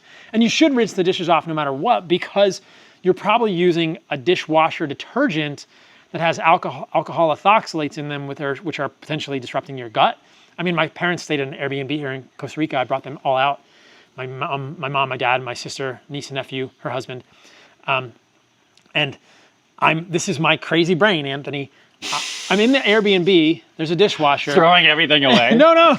But before I drank out of any glasses, I was rinsing the glass off. And as I'm rinsing the glass, I can feel the film of the dishwasher detergent on the glass. I know that if I drink milk or coconut water or orange juice out of that glass, I'm going to be ingesting the dishwasher detergent with it. And this is a level that, look, if you're thriving, who cares? If you're not thriving, that I just want to educate people on. So whether it's a dishwasher detergent, I think you should rinse it for microplastics anyway, but most people don't live in places that are open air. So they are, and most people do live in places that have carpets. So you can get microplastics that way. But yeah, I wish there were a test we could do for people to show them the microplastics in their environments. It's crazy. And we don't even understand what they're doing now. And they're in everything, especially in fish. Yeah. And then nanoplastics now are a thing, which is smaller than microplastics. Where are nanoplastics? You haven't seen this? No. Yeah, they're now coming with a new class that's called nanoplastics. And? Probably just as bad, if not worse, because it goes into perfuses into different cellular structures than microplastics. It's everywhere that microplastics are? Yeah. Okay, so... and like everywhere in the world, you can't get away from it. Yeah. That, well... Like, can't even be filtered out by charcoal. All right, so then we're just... Well, that doesn't even matter. I don't care as much about that because we're all... You know, there's nothing you can do. Nothing you can do There's about no intervention that you can actually do. Who cares? Stop freaking out about it. Yeah, if I can't do an intervention, then there's nothing you can do. The one thing I do want to mention, just as an aside, just as a nugget for people, it's not related to really what we're talking about here, but it could be in the future. Well, I guess it is because we really want to make a high quality tallow, is that if you look at PFAs, so perfluoroalkyl substances, forever chemicals, potentially absorbed through the skin. I did some content about Lululemon leggings, having PFA in the leggings. And what was I was just looking at something today before we recorded this podcast, and they were testing for fluorine, which is how you test for PFAs, in something. I'll think of it as, and they were finding that there were significant amounts of fluorine, PFAs in something, but I'll think of it, or I'll pull it up and I'll talk about it in the podcast. We found a study looking at PFAs in oils. And another reason to not eat seed oils is the amount of PFAs in seed oils. In seed oils? Yeah, there's PFAs in seed oils. From the bottle that they're stored in or from the production method? Probably both. Yeah. And the reason I don't think it's entirely the bottle is because olive oil, although it could be the bottle, olive oil had the highest amount of PFAs. Like 2 to 3 times what seed oils had. So that was crazy to me. That, olive oil is all the rage now, and I think olive oil is probably better than seed oils, especially if you get a good one. But there's no standards, and this goes back to Lineage and what we care about, and transparency and testing as much as over-testing our products to show people what's in them. I've never seen an olive oil actually talk about the amount of PFAs in the olive oil. Yeah. So if you guys want to use olive oil, you're probably putting it on salad, which kind of makes me do the, okay, whatever, emoji, but great. Salads are better than junk food. And if you eat salad and you feel good on it, fantastic. But I hope that maybe one of the things that I hope with Lineage is that by creating insanely high quality standards, other companies will follow suit. And I would not buy an olive oil now unless I knew how many PFAs were in it. I mean, this is the thing that I've changed my mind on most about nutrition and health over the last 5 years is the unknown environmental toxins that we're getting that we're not shown. We have no idea of knowing. And I think that the reason why it's interesting to me so much more lately is thinking through and looking at the rise in different types of conditions coming up. So when I think it was more of the big food, ultra processed, convenient foods, we had things like obesity, diabetes, et cetera, skyrocketing heart disease. Now it's in a very different realm of puberty, infertility, like really weird systemic changes that are new over the last 10, 15, 20 years, completely separate in my mind, probably additional and accretive too, but separate from the sort of OG chronic diseases that we saw in the 70s sort of really spike up. And that, I think, is a function of we now have this double whammy that we were talking about before, of the things that we're not getting in our food and the things that we are now that we don't know about. And I am, I'm not going to say paranoid about it, but I just want to know. And the fact that I can't know pisses me off. That's all I just do. And it's expensive to send it in, even if I tell people about this. And I did a long post on glyphosate, did a deep dive on that. And you give that information to people, and they go, well, what now what? I know I could avoid foods that have glyphosate in them, but I don't know how to know which foods have glyphosate in them. Because they're not tested. Right. And that's tricky. I mean, even from the farm level, I know of some farms that are little 40-acre parcels that are surrounded by farms that they're doing everything Right. perfectly, but they're surrounded by farms that spray, and then that spray basically goes on their land. So Right. what are you even supposed to do in that Right. regard? Like it's really tough to, and then it seeps into the groundwater, and then they're pulling from a well that pulls from that without filtering it, and it's getting really complicated. And I think that looking into the future, when I think like what would be a dream scenario for me with Lineage would be two things. First would be addressing this is like creating a new standard, like almost like a new nutrition facts panel where we can open source our methods of testing and make it something that consumers now demand for a new thing of, I want to know what's in and not in my foods. And here are the things that we've done research on that we know, like we test for every single batch.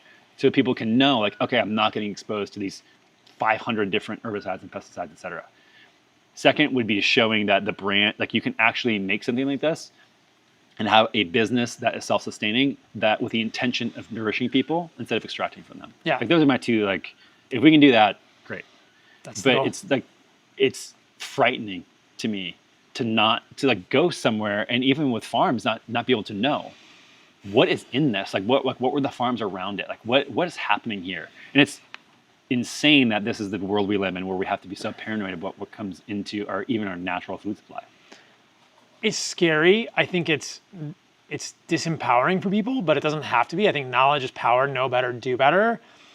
And the more you know, the better decisions you can make. Yeah. The thing is, we have the tools to create a new standard. Yeah. We can test for this. We just don't. There's no incentive to yet because people don't know that they can. And I saw a study, I tried to find it and put it in here, but organic kale, you'll love this. Like, it was an organic vegetable though, so it should not be having high amounts of pesticides and herbicides. Actually had the highest levels.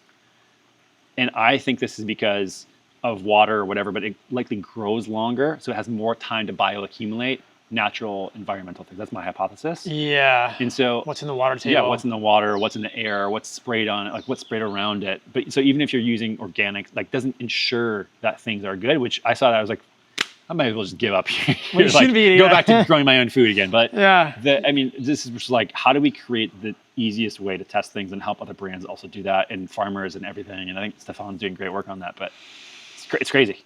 It's nuts. So we found some interesting stuff, my research team, about leafy greens accumulate heavy metals too. It's something I haven't talked about much, but will soon. Like, leafy greens are just a part of a plant that accumulates heavy metals. So thallium and kale has been talked about, but lettuce, people say there's nothing in iceberg lettuce. Well, there's heavy metals in your iceberg lettuce. So you're welcome. It's crazy. It's just knowledge is power. Know better, do better. It's just another thing that I'm trying to help people understand. And when they're making calculations and they're doing this calculus of like what foods should they be eating. I remembered the thing that I thought about earlier. I saw there was an article saying that there's PFAs in fast food packaging. No surprises there. So like McDonald's French fry things have PFAs. A lot of fast food packaging. The wrapper for the Chick-fil-A chicken sandwich has PFAs in it. So it's leaching into your food. So just crazy stuff of PFAs all over the place in the environment. The Consumer Reports was testing those things for fluorine and finding, I think it was parts per million amounts of fluorine in those packaging of your food. So now we have to think, yeah. And so at every level, we're thinking about this. We're thinking, okay, we're going to test our food for all these things. We're going to make sure that we have the best packaging at Lineage, and we're constantly improving it. And we're testing all the food that we produce for all these things and trying to make it as high quality as possible. Yeah, it's going to be a journey. All right, man. Well, should we answer some questions? Yeah. So we launched yesterday, like Paul said, and crazy response, sold out, which is amazing. So if you're one of the people who supported, really appreciate taking the first swing and trying us out. But got tons of questions and a lot of repeat stuff. So just thought we could address some of this. I can pull this up, list here. I think the most common one that we got, which is very understandable, is, are you going to be able to make the price lower anytime soon? Yeah. And the answer is yeah. I mean, that's our number one goal. I think that there's a lot of things here. Like, I think people are comparing us sometimes to a Slim Jim or something like that, and we're never going to be at that price. There's no way. And we talked about why. Yeah. And if you actually compare where we're at currently to more of like modern meat snack brands, there's a bunch of them out there. We're actually the lowest per ounce. So if you look at per ounce compared to any of other brands, like we're actually a little bit lower than all of them. And Yes. like that was another precondition of mine of needs to be able to be as cheap or cheaper than like sort of like whatever is the gold standard currently that exists, on top of nutrient dense and sourcing and taste, like needs to be price competitive. And that leads to, why we're not in retail, because we don't have crazy margins to be able to push in there. But as we start building out more farms and getting more people on board and really like getting dialed in with our production, like we should be able to drive the prices down. And that's our intention, is to make the most affordable and most nutrient dense thing that nourishes people. So that's for sure like one of our number one priorities. And it was interesting because I did a live yesterday on Instagram and got a lot of questions about, will this be in grocery stores, Publix, wherever people were, the local grocery store? And it's just interesting that people ask that, and why would they understand? It's interesting that people ask that, and I don't understand I don't know why they would understand the supply chain model, but like it can't be there. The margins are, it's like we actually could not sell it there and have the company run. Because of the margins. When you buy something from a grocery store and you look at the price, let's say it's $10. Typically, depending on like what promo is going on at the grocery store, 80% of whatever you pay for goes to everyone that is responsible for getting that thing on shelf and selling it to you in a grocery store. And only 20% goes back to the brand. How the hell are you supposed to have 20% of what's on the actual tag to be able to make your product, run your own business, keep your own lights on, pay your employees, pay the farmers decent wages, pay taxes, like pay all these things of like actually making the business run? It's almost impossible unless you have a crazy high margin that you can sell in and absorb that cost. So there's distributors, marketers, the actual retailers. Like think about when you go into somewhere like a Whole Foods or a grocery store, like you're literally paying when buying that product for the electricity, the employees, and the soap that's cleaning the floor, and the shelves that you're picking it up off of. And hopefully we get to a point where we can have the pricing to be able to do that, because I would love to have this at gas stations and in airports, in the areas where I want to impulsively buy something that's healthy for me. But right now, when we're out of the gate, there's just no possible way. No possible way. No possible way. Not with this level of quality either. Like it's just, and that's why it's just mind blowing to me, where some of these snacks are on a shelf for a couple bucks at any of these stores, Sprouts, Whole Foods, Safeway, wherever. And I do the math, because we explore with Perfect Keto. This is the same thing that happened of like, we're like, there's no way we can maintain our quality standard and give the retailers what they want as far as their cut of the pie. And I look at it like there's no way that they're paying the inputs for what we're paying for. There's no possible way. We've even talked to our suppliers and said, like, what if we buy all of the meat supply? What would our price be? And it still is way higher than what would be possible to have priced at some of these things. That's why I just question the quality that some of these brands have. and we know, and you know, and we know, because you're in the industry, that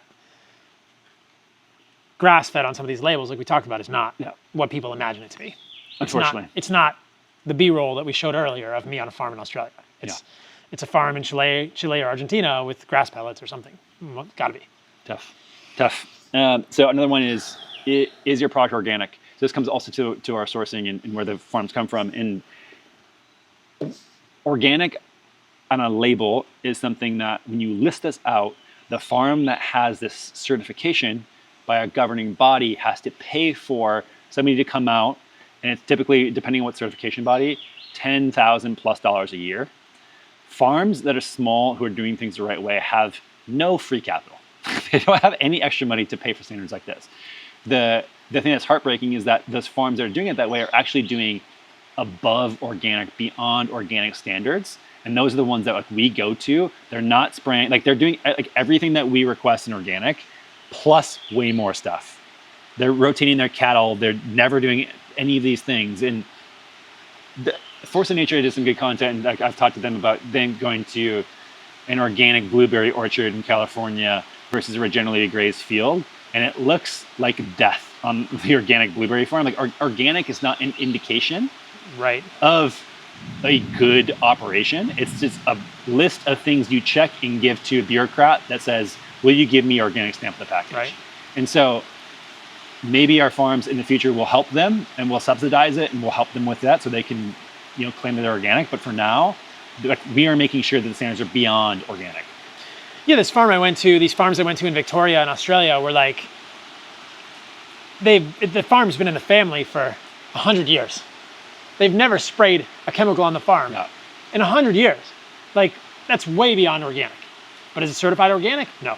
But it's beyond organic. Yeah, I mean, super high quality. We wouldn't eat anything that would not meet an organic standard or anything beyond. So, I mean, this is like Paul.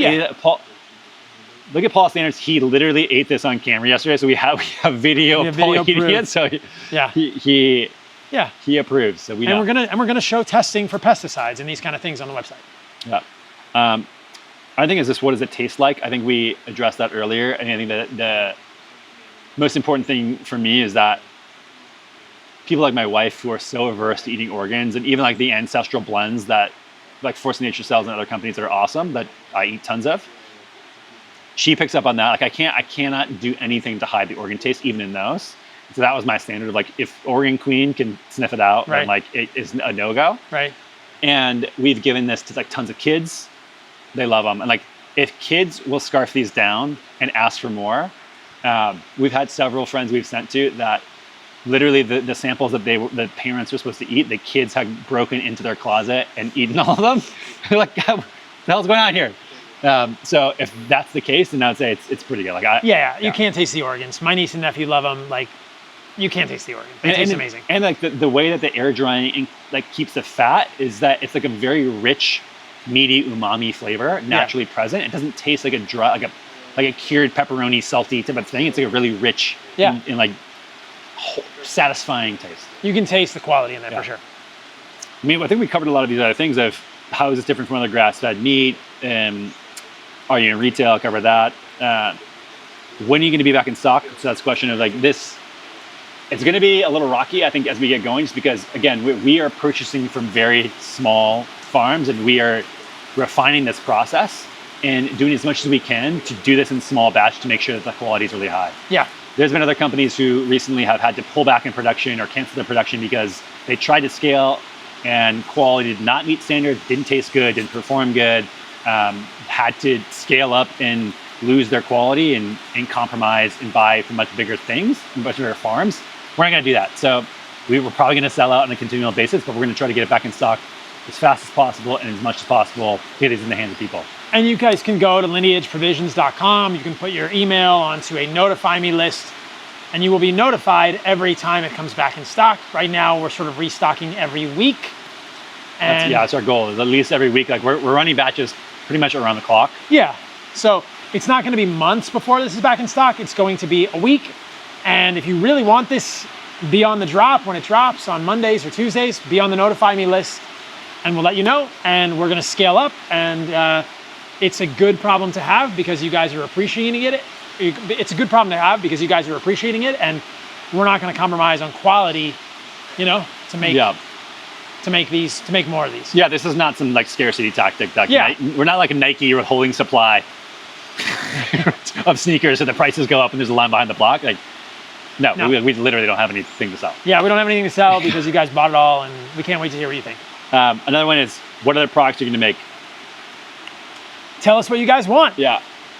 I have a dream list, like the mussels, oysters, a bunch of other things that we maybe keep secret that we're working on. But yeah, the biggest direction that we're going to have is feedback from you, from being able to give us feedback saying, hey, we want this. We want it to be different that way. We want to, a lot of people at the live yesterday actually said, like, we want a protein putter. There were a lot of capital protein. Like people are like really wanting that. That's something that I would ever anticipate when we first launched this. Right. But we want to be able to be nimble and literally build this for you and make whatever you guys are looking for, whatever is challenging for you, whatever you think is not good enough, whatever you think is not high quality enough, whatever doesn't taste good enough. Like, these are our standards. We want to nourish you, have the best quality, have the best sourcing, the best tasting stuff. So let us know what you think we can improve on, and we're happy to take a shot at it. And we've got some super exciting secret releases coming in the pipeline. Stay tuned.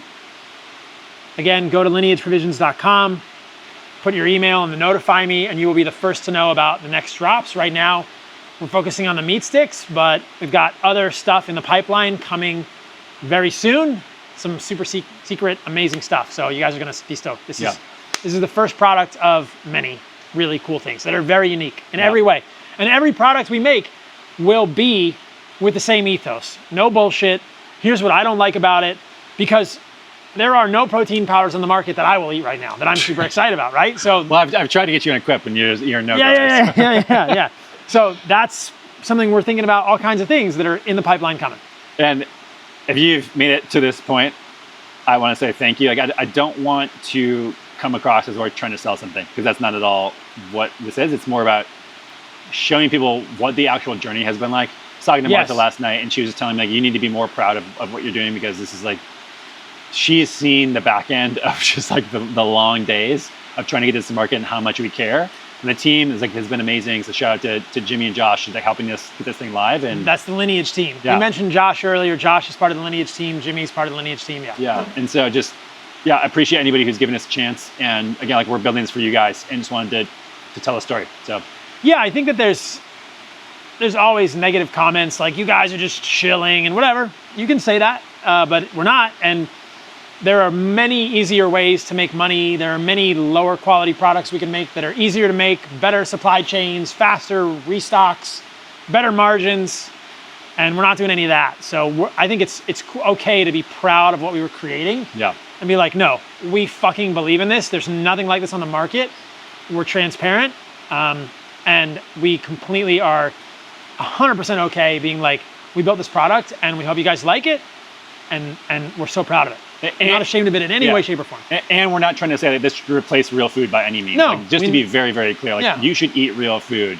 This is for the edge cases, for the gaps, and for times when I want it, when you want it, when your family wants it. And that's the reality of it. Like, we always want to encourage people to take the off-ramp. And this is part of the off-ramp to eating real food. Absolutely. All right, man. And then, all right, thanks, brother. We did it. Yeah. Stoked for people. Let us know what you guys think. See you soon.